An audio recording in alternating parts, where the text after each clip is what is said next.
Science फर्स्टच्या दुसऱ्या चॅप्टरच्या या दुसऱ्या व्हिडिओमध्ये पार्ट 2मध्ये आपण एनर्जी हा कन्सेप्ट बघणार आहोत.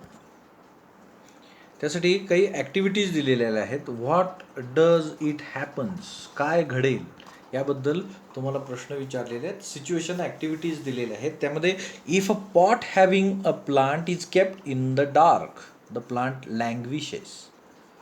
म्हणजे काय, एखादं रोपटं असलेली कुंडी जर आपण अंधारात ठेवली इन द डार्क तर झाड कोमेजून जातं. असं का होतं? म्हणजे उजेडात ठेवल्यानंतर असं झाडाला काय मिळतं? म्हणून झाड टवटवीत, ताजंतवानं आणि त्याचबरोबर वाढ होताना दिसती. तर अंधारात ठेवल्यावर ते कोमेजून का जातं?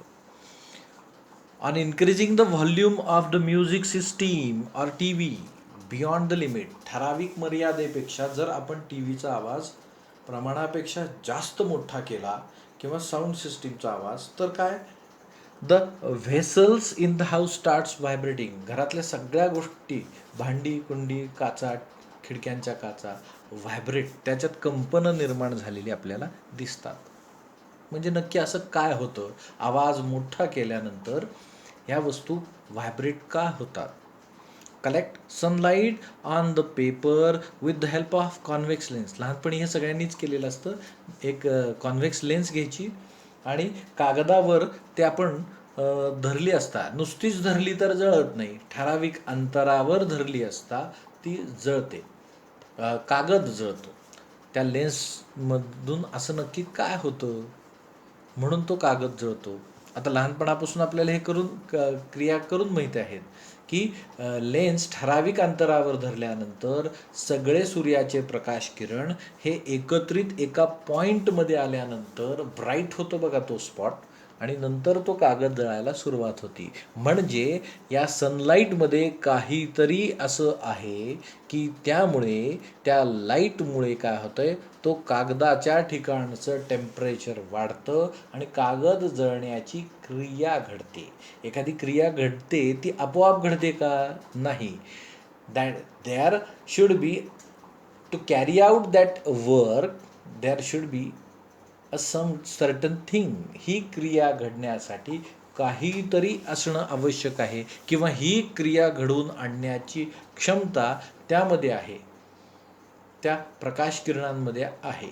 मग ह्या प्रकाश किरणांमध्ये असलेल्या या क्रिया करण्याच्या क्षमतेलाच एनर्जी असं म्हणायचं. म्हणजेच the capacity to do work is called as a energy.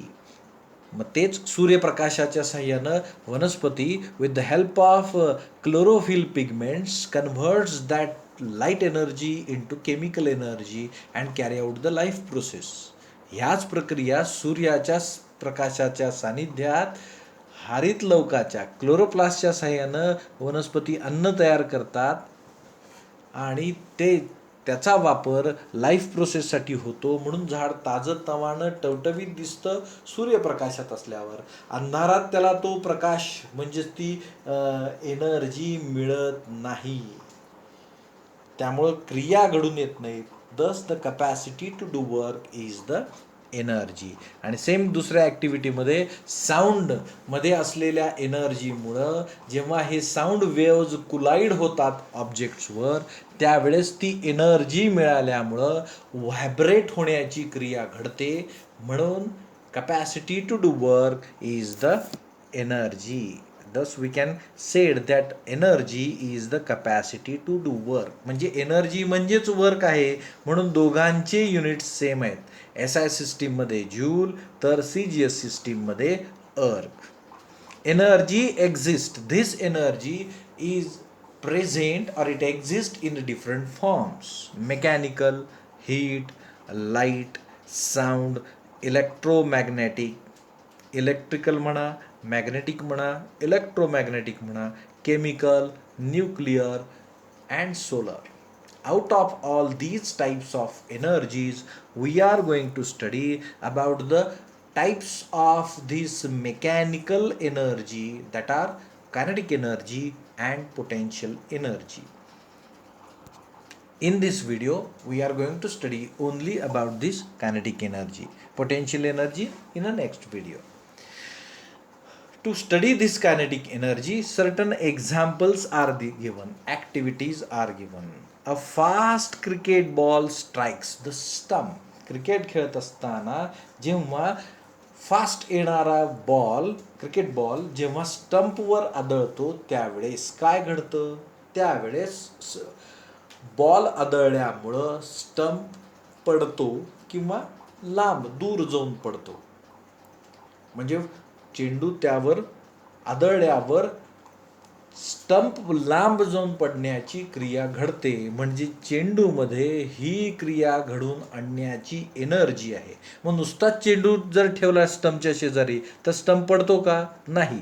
या ठिकाणी फास्ट येणारा चेंडू हा महत्त्वाचा आहे. म्हणजे that ball is moving with certain velocity.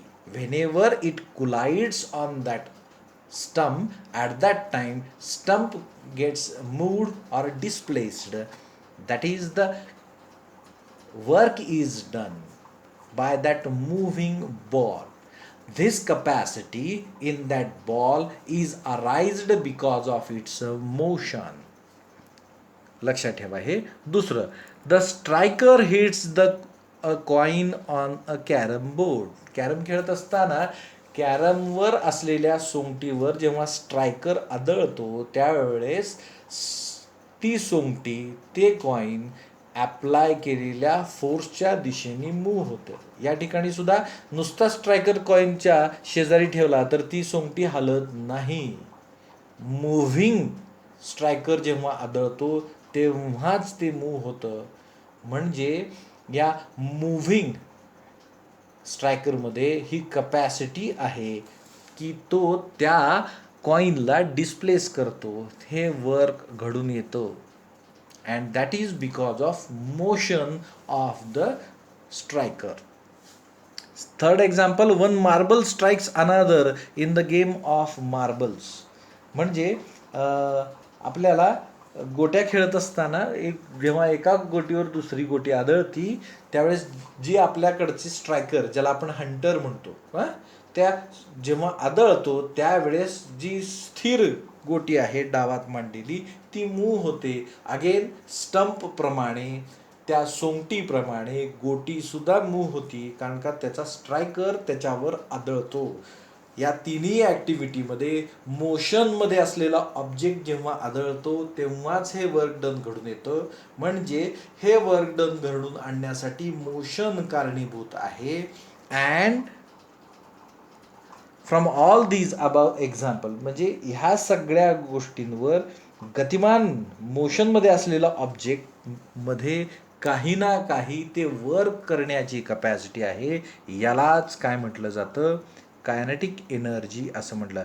The energy with an object which an object has because of its motion is called as a kinetic energy. थोडक्यात काय, मोशनमध्ये असलेल्या ऑब्जेक्टमध्ये मोशनमुळे जी एनर्जी प्रोड्यूस असते किंवा मोशनमुळे जी एनर्जी असते त्या एनर्जीला कायनेटिक एनर्जी असं म्हणतात.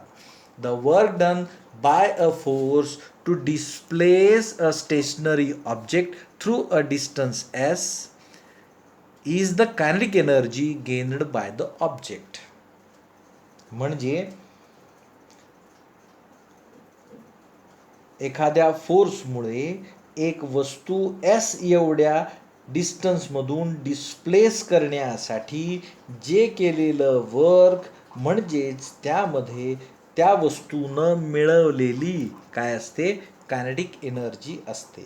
म्हणजेच आपण थोडक्यात काय सांगू शकतो? कायनेटिक एनर्जी म्हणजेच work done by the object.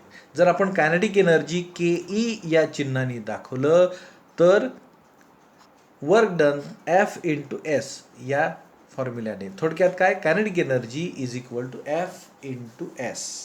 कारण का एनर्जी म्हणजेच वर्क आहे. Work is equal to F into S आपण बघितलेलं आहे. सेम त्याच पद्धतीनं आता पुढे बघू. आता याचा फॉर्म्युला आपल्याला मिळवायचा असेल. To derive derive the formula for the kinetic energy of a body of mass m moving with a velocity v. आता आपण एक इमॅजिन करू, हा ऑब्जेक्ट ए या पोझिशनला स्टेशनरी स्थिर आहे, म्हणजे त्याची इनिशियल व्हेलॉसिटी आपण यू मानू. आपण याच्यामध्ये लिहितोय इथं सगळं. एम एवढ्या मासचा ऑब्जेक्ट ए या पोझिशनला आहे, त्याची इनिशियल व्हेलॉसिटी स्टेशनरी म्हणजे तो 0 आहे. जेव्हा त्याच्यावर unbalanced external unbalanced force act होतं त्यावेळेस तो ऑब्जेक्ट ए या पोझिशनपासून बी या पोझिशनपर्यंत एस एवढ्या डिस्टन्स म्हणजे एस एवढं डिस्प्लेसमेंट त्यामध्ये प्रोड्यूस होतं आहे in the direction of applied force. या फॉर्म्युला डिराईव्ह करताना आपण फोर्स आणि डिस्प्लेसमेंट एकाच दिशेत आहे असं गृहीत धरलं, म्हणजे आपल्याला वर्क डन कॅल्क्युलेट करताना त्यांच्या फक्त मॅग्निट्यूडच कन्सिडर कराव्या लागतील. Let the as it is stationary initial velocity is 0. The applied force F generates an acceleration. आता फोर्स अप्लाय केलं म्हटलं की चेंज इन व्हेलॉसिटी होणार. 0 व्हेलॉसिटी काहीतरी व्हेलॉसिटी अटेन करून तो ऑब्जेक्ट मूव्ह होणार आहे, म्हणजे चेंज इन व्हेलॉसिटी. अशी मोशन ज्याच्यामध्ये व्हेलॉसिटीमध्ये बदल घडतो त्या मोशनला ॲक्सलरेटेड मोशन म्हणतात. म्हणजेच त्या ऑब्जेक्टमध्ये ॲक्सलरेशन प्रोड्यूस झालेलं आहे आणि समजा ॲक्सिलरेशन ए आहे आणि टी एवढा वेळ लागला त्याला यू पासून व्ही एवढी व्हेलॉसिटी मिळण्यासाठी. म्हणजे व्ही ही त्याची फायनल व्हेलॉसिटी झाली, यू ही इनिशियल व्हेलॉसिटी झाली. चेंज इन व्हेलॉसिटी घडण्यासाठी त्याला टी एवढा टाईम लागला. एफ एवढ्या फोर्स अप्लाय झाल्यानंतर हे क्रिया घडली, त्यावेळेस तो एस एवढ्या डिस्टन्समधून डिस्प्लेस झाला. आता आपल्याला वर्क डन आपल्याला यावेळेस काढता येईल. Work done is equal to apply झालेलं फोर्स एफ झालेलं डिस्प्लेसमेंट एस, म्हणजे W is equal to F into S. न्यूटनचा जेव्हा आपण दुसरा नियम बघितला, सेकंड लॉ ऑफ मोशन न्यूटनचा बघितला, त्यावेळेस फोर्स इक्वेशन मिळालं होतं F is equal to M into A. मग similarly according to this Newton's second equation of motion, second equation काय आहे, S is equal to U T plus 1/2 AT². त्यामध्ये यूची किंमत 0 आहे, म्हणून यूची किंमत 0 टाकली असता यू टीची किंमत होणार 0. म्हणून आपल्याला फॉर्म्युला काय मिळणार, S is equal to 1/2 AT². U 0 त्यामुळे यू टी 0, त्यामुळे ते कॅन्सल झालं. S is equal to cancel झालं म्हणजे anything added by 0 is that thing, म्हणून S is equal to 1/2 AT². आता substituting values of equation 2 and 3.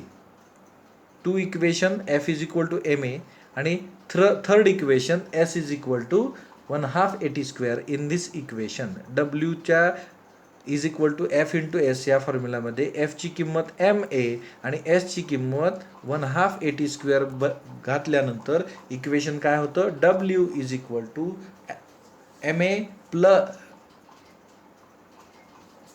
A into W is equal to F into S आहे. त्यामुळं W is equal to M A into 1/2 AT². आता M A आणि ए म्हणजे काय झालं, A²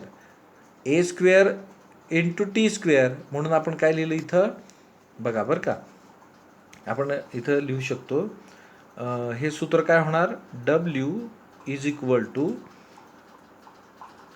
1/2 m into bracket A² into T². मग तेच आपण इथं काय लिहिलं, डब्ल्यू इज इक्वल टू हे 1/2 तसंच, एम तसंच आणि A² T² लिहिलं AT². आता फर्स्ट इक्वेशन न्यूटनचं V is equal to U plus AT, म्हणून यूची किंमत 0, AT तसंच, म्हणजेच आपल्याला काय मिळालं, V is equal to AT. Squaring on both side V² is equal to AT bracket. म्हणजेच काय आपल्याला या इक्वेशननुसार AT ब्रॅकेट² ची किंमत व्ही स्क्वेअर यामध्ये ठेवली तर आपल्याला काय मिळालं, W is equal to 1/2 mv square. हेच वर्क डन म्हणजेच त्या ऑब्जेक्टमध्ये स्टोअर केलेली कायनेटिक एनर्जी असती. म्हणून कायनेटिक एनर्जीचा फॉर्म्युला आपल्याला मिळाला, kinetic energy equal to 1/2 m × v square.